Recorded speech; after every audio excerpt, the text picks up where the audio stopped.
Okay, here for my first deck tech, and we have Chandler To here with the deck tech on Ira. Chandler, thank you very much for being here today and taking us through the Ira deck that won you an RtN. Before we get into anything else, do you want to just do a quick introduction of yourself?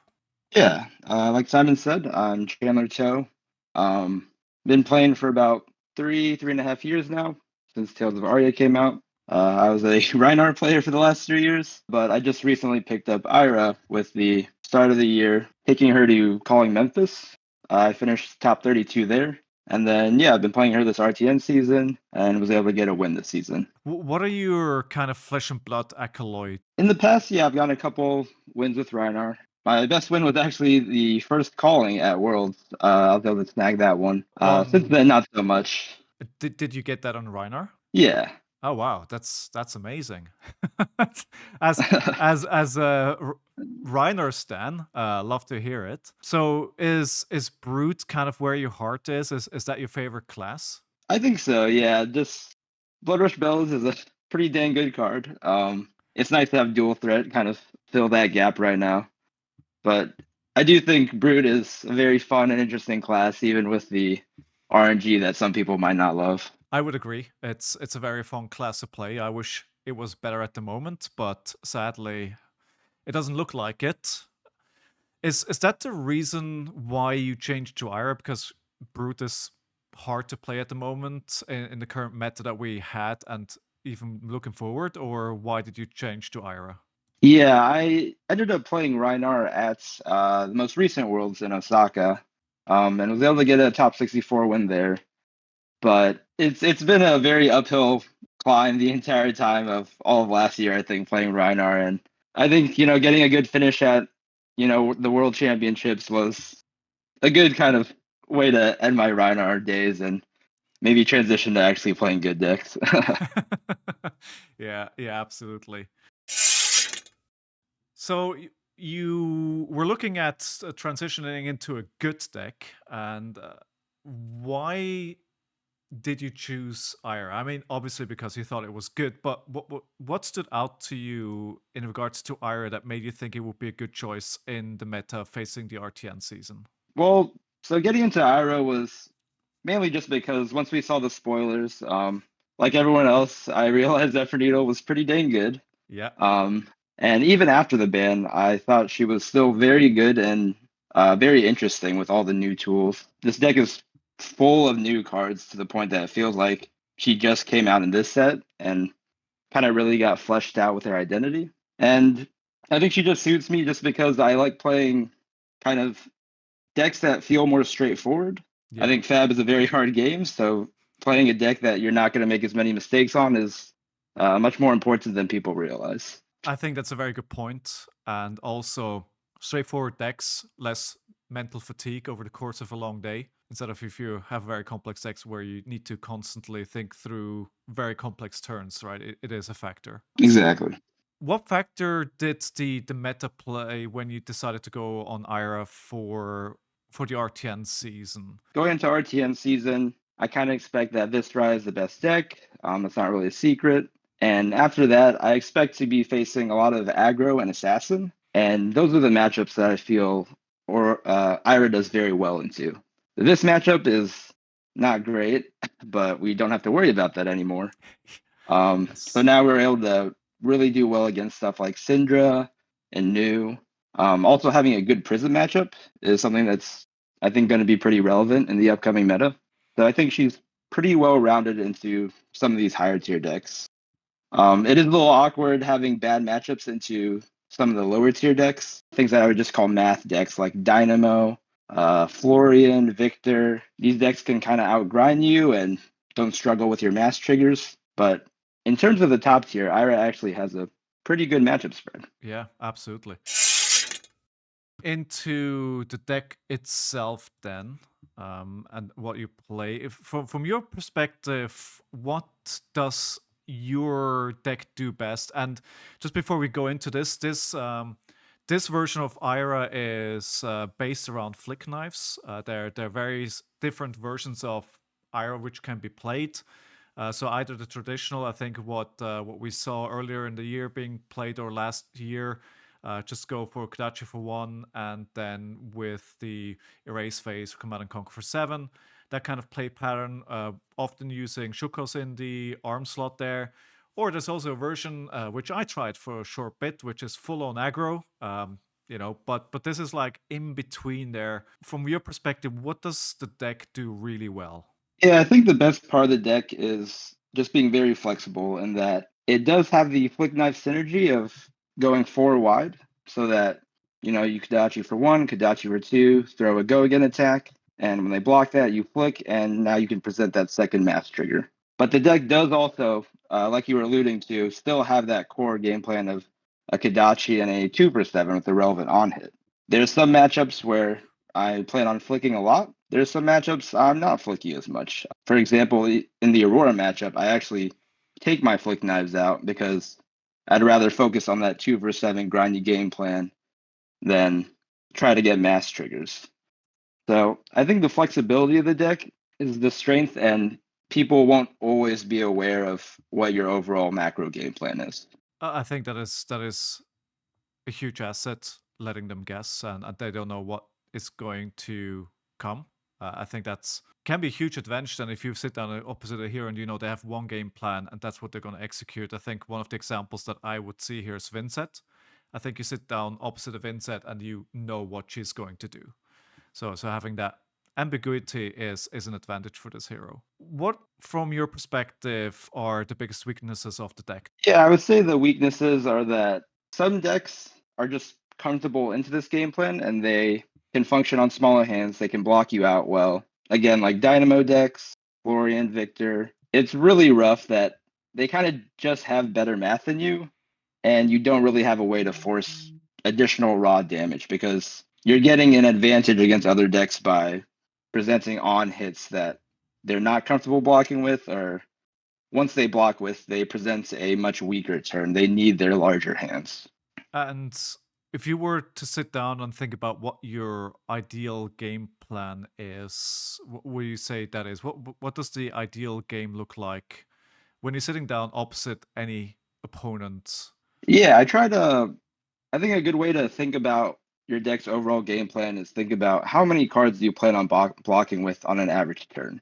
Like for example, when I played Rhinar, sometimes you're playing with this block 2 and then swing a 2 for 7 or a swing big for 8. With Ira, it's a little bit more nebulous because you're very comfortable, blocking 2, swinging 2, whether that's a Kodachi and a 2 for 7 or a Kodachi 1 for 5. But you do have hands that scale up in size very well with dual threat, cut through. So in the sense that your game plan is you block when it makes sense to, but you don't have to feel forced to block. You can say, all right, if you're only throwing vanilla damage at me and I've got 3 reds and a blue that just work together well, then I don't have to block. I can send a very proactive game plan if needed. But if you are a very aggressive game that demands 2 cards from my hand, that's completely fine. I'm still going to present a 2-card hand that is also demanding answers from you. And you mentioned of the Kodachi as one of the, I think, key pieces when we look at weapons and equipment. So in the equipment slot, you chose to go for Blood Splatter Vest, Flick Knives, Harmonized Kodachi, Mask Momentum, and then Pouncing Paws as standard. Was there a situation where you were thinking about going not the Blood Splatter Vest, going for Fatal Spring Tuning instead? Or was the Blood Splatter Vest always the better choice? Yeah, I think once I started playing with Blood Splatter Vests, it just felt like the better choice 100% of the time. I did have Tunic in the sideboard originally. Figured, there'd be longer games, it gets you more value. But I think people shouldn't approach it with such that kind of math-oriented view and realize that the utility of the on-demand ability of the vest is much more important. You're never restricted in waiting for your Tunic counter. You can even use it multiple times in a turn. And I think that has proven to be way stronger. I don't ever miss Tunic or feel like that I want it in the deck. Yeah, that's been my experience as well. That just being able to not only have one resource but have two if you need it and have it on demand. For example, in a big dual threat turn can be invaluable. It's really good having that on demand. You only get 3 uses, but I think in most games you'd probably wouldn't go to a situation where you get many more than 3 20 counters anyway, and the on-demand aspect of it is huge. Did you Hmm. ever consider in the equipment suite anything else that didn't make the cut, or were you pretty much locked in on this equipment suite from the start? Yeah, I think originally in my Memphis list, my sideboard had quick dodge flexors and tide flippers, and none of the other AB equipment. But I found that quick dodge flexors doesn't really make sense because pouncing paws is just so good at enabling a dual threat turn when you need it. And quick dodge flexors kind of forces you to block 2 on each of these 3 attacks. And then you also need to have an extra blue in your hand so that you can have a blue to pitch on your turn. So there are just too many restrictions. I thought it just didn't make sense. It didn't support that proactive game plan. Yeah. And then I do like having the AB3.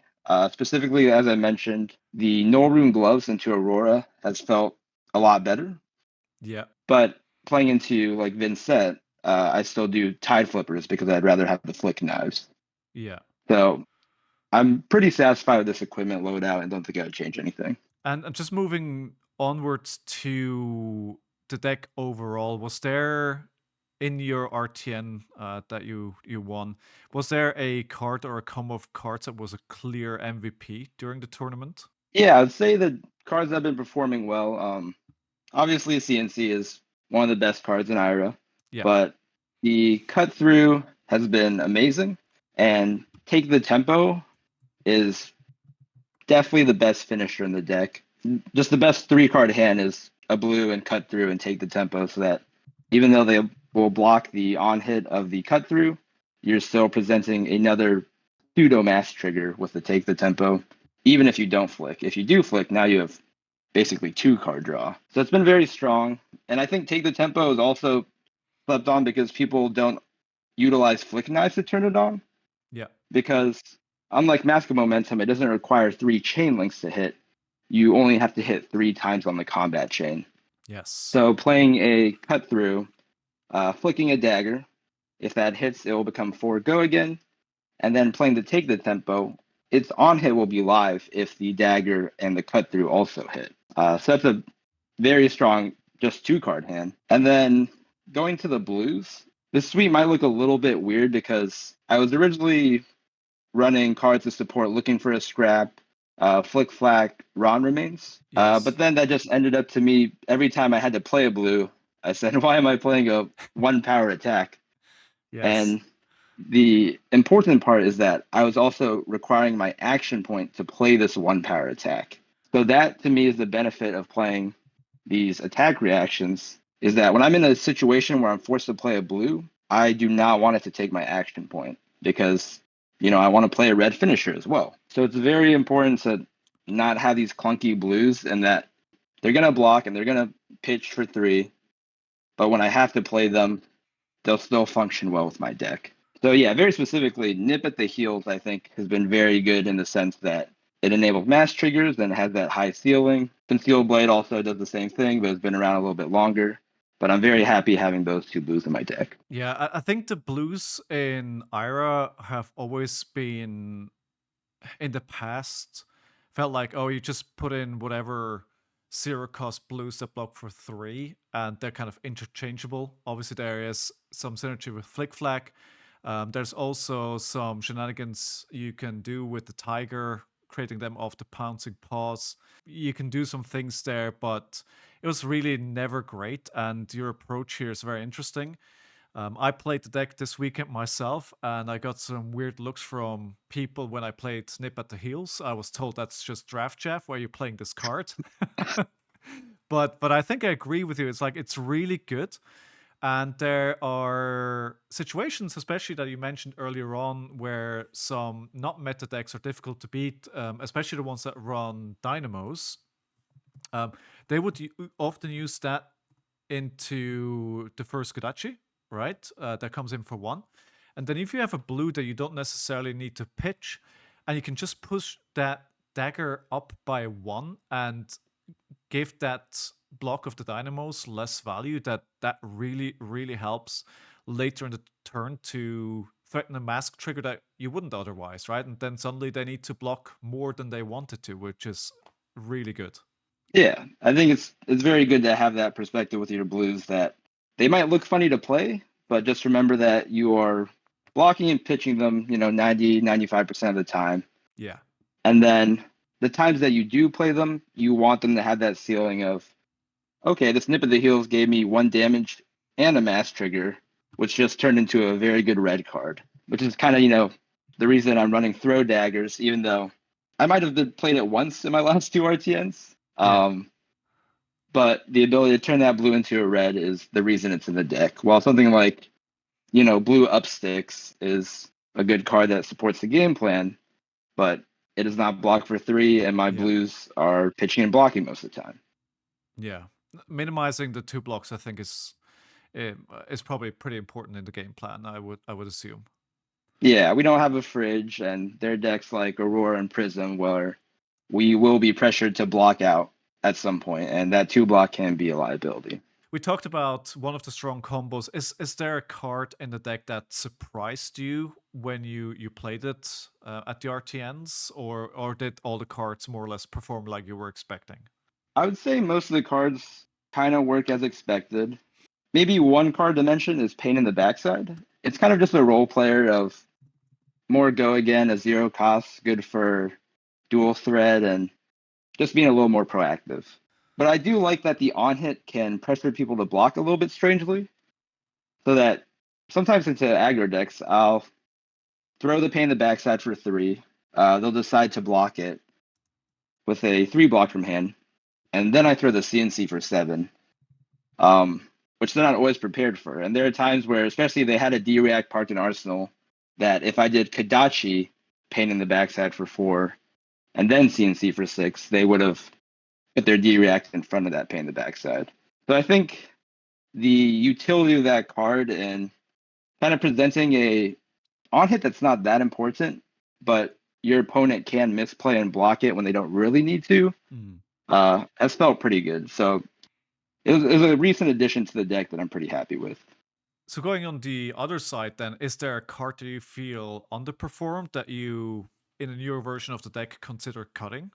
I would say I'm pretty satisfied with the reds in the deck. I like the ratios that I have for go again, finishers, and 3 blocks. In terms of the blues, I like having, my 3 dual threats and then 23 blues.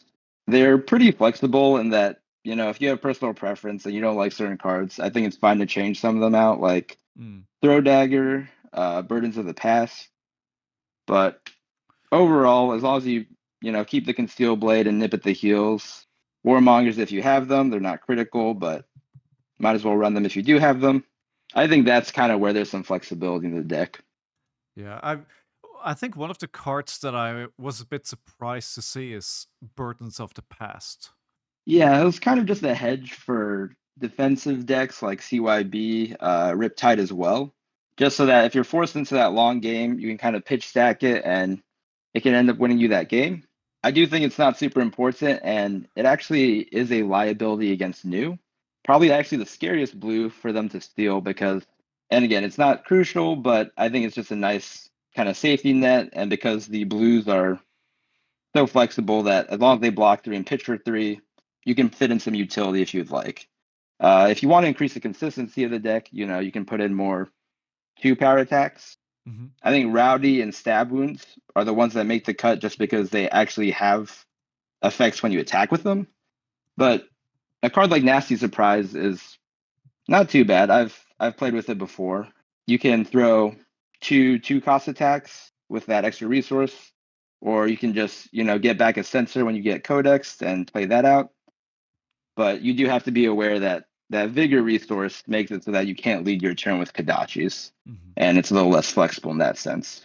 I have to say, I love Nasty Surprise. Ever since I saw that card, it's like, yes, I want to play that. So I'm still waiting for the situation where I'm actually able to play it.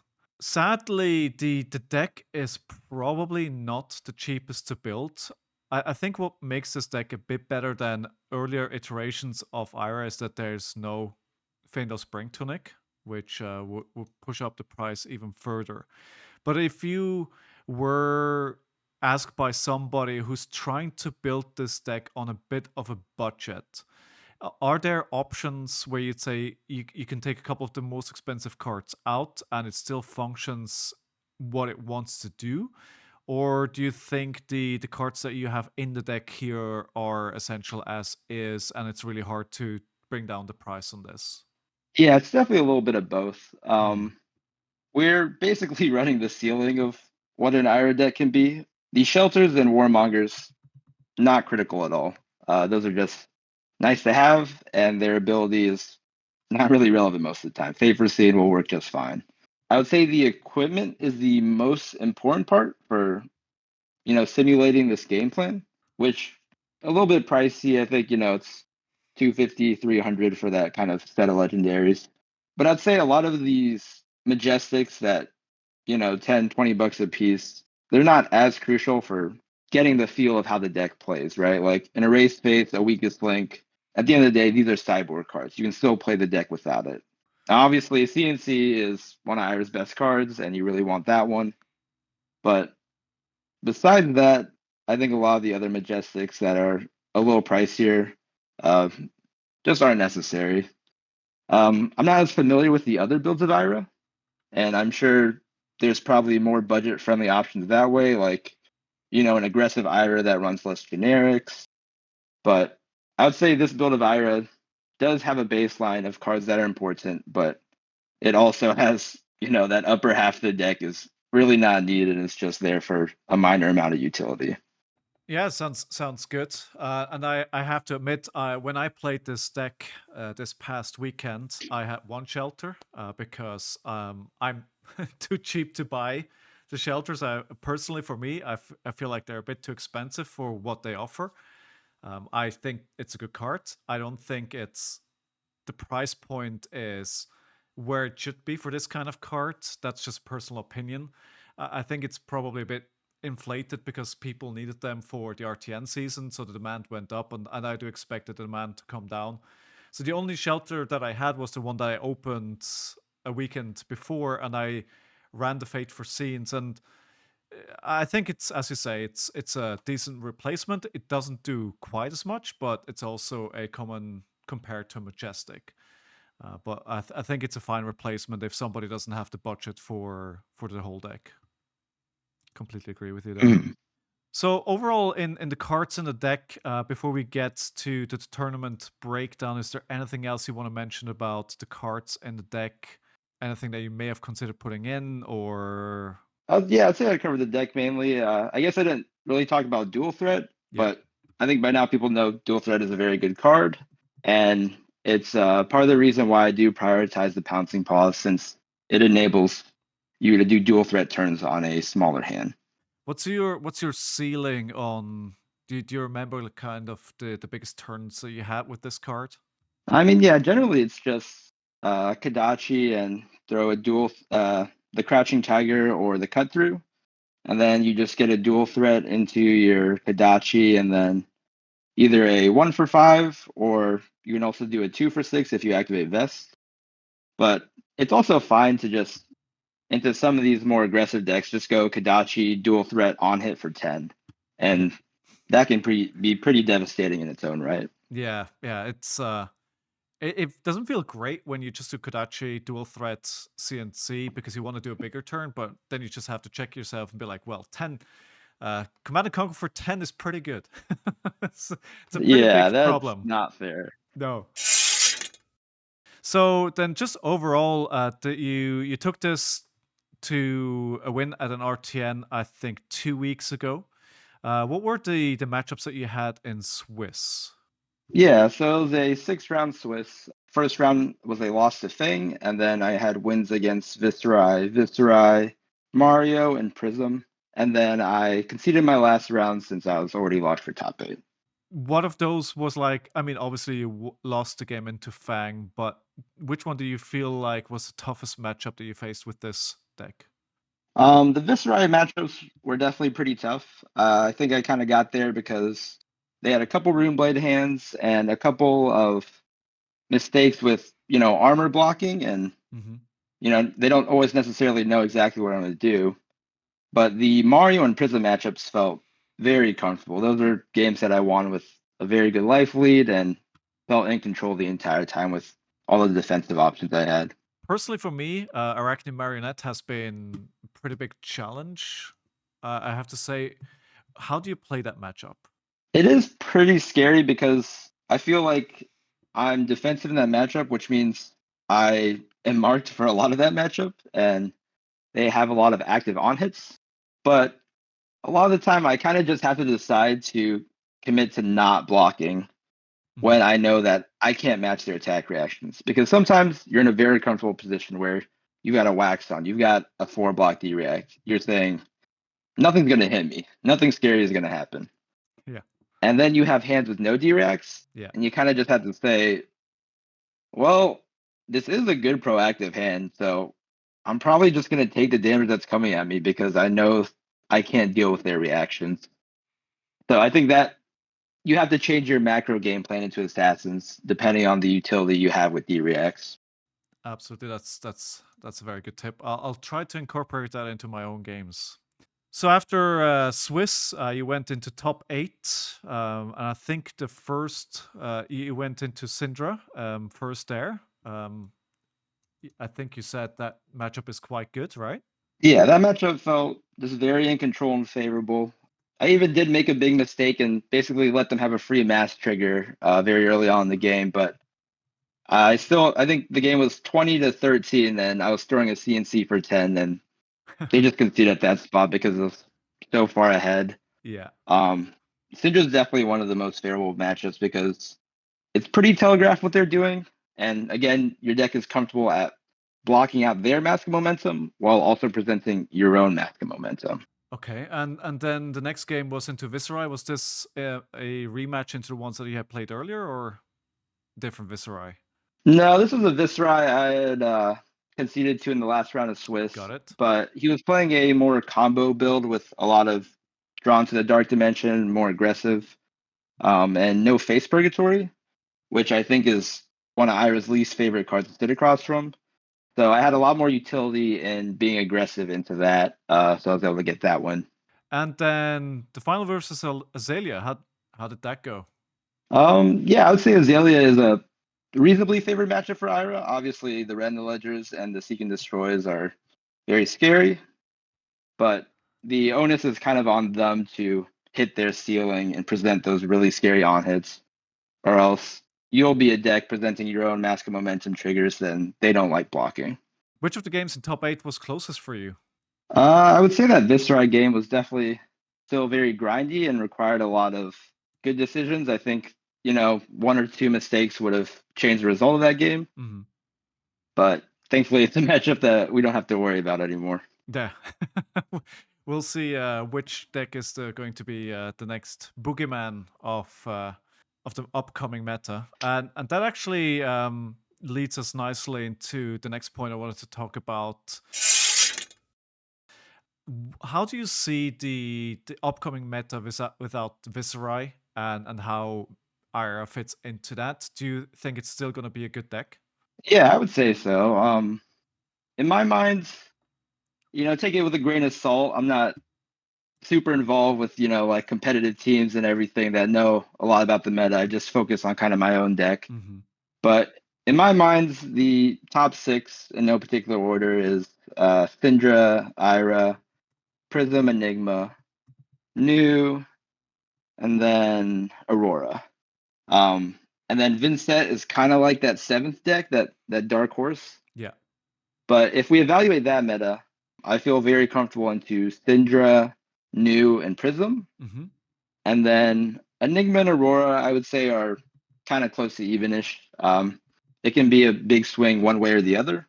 And the Vincent matchup seems unfavored to me, but they are a Runeblade with Runeblade hands, so that does help in that against all of these decks, they're all very playable matchups, with half of them being pretty favored. And from the so looking at those top 6 then, so the deck that we're looking at the moment is when Viserai was still around, and would you make any significant changes to the deck going into the new meta, or are you still happy where it is generally? Yeah, I would say the core makes a lot of sense, and there's a couple flex spots. So you can fit in snag if you're just really hating assassin. Don't we all? Sometimes I'll put in 1 to 2. Yeah, that's the reason I picked up Ira. But yeah, you can fit in 1 to 2 poison the wells if CYB fatigue is an issue. You can go lower on Norrune if you're not too worried about wizard, as well as increase the amount of poppers. So something like cut through the facade would be very good in the prism, and could also potentially be playable into the rune blades, since they'll have auras that they don't want to get destroyed. So I do feel very comfortable that Ira, being a deck that likes playing generics and can play basically every generic, Yeah. she has the tools to adapt to whatever deck she wants to target. I once saw somebody say Ira is kind of a deck that you can just play your pet cards and she will probably not be terrible. And I think that is very true, as you say, because of that interchangeability, she can play all the generic majestics and she still does what she does, just with a +1. She's very, very flexible, and you can really adjust her well to your local meta and play her. And then when you play her to have that chance into those kind of decks that you face locally. Exactly. Awesome. So thank you very much for doing this deep dive on your deck here, and of course, congratulations to your win on this deck. Do you have any final thoughts on the deck that we haven't talked about yet, or do you want to shout out anybody or anything else that you want to do before we end the video? Nothing here. I think I've yapped about the deck plenty, and I'll be glad to see kind of how people iterate on it. I'm not really active on social media or anything, but I tend to lurk around in the purple Discord. So if people have any messages or thoughts, be glad to read them on the comments of this video or in the Discord. Fantastic. Well, in that case, Chandler, thank you so much for hopping on and walking us through your deck. And all the success for your upcoming tournaments. Do you have anything big coming up that you're going to, or nothing on the horizon at the moment? Yeah, I qualified for PT London, but just skipping it just to save up for the future trips in the year. Yeah. But definitely will be at Nats. So looking forward to most likely playing Ira there. Fantastic. I look forward to hearing you doing very well with it there. All right. Thanks again. Appreciate it.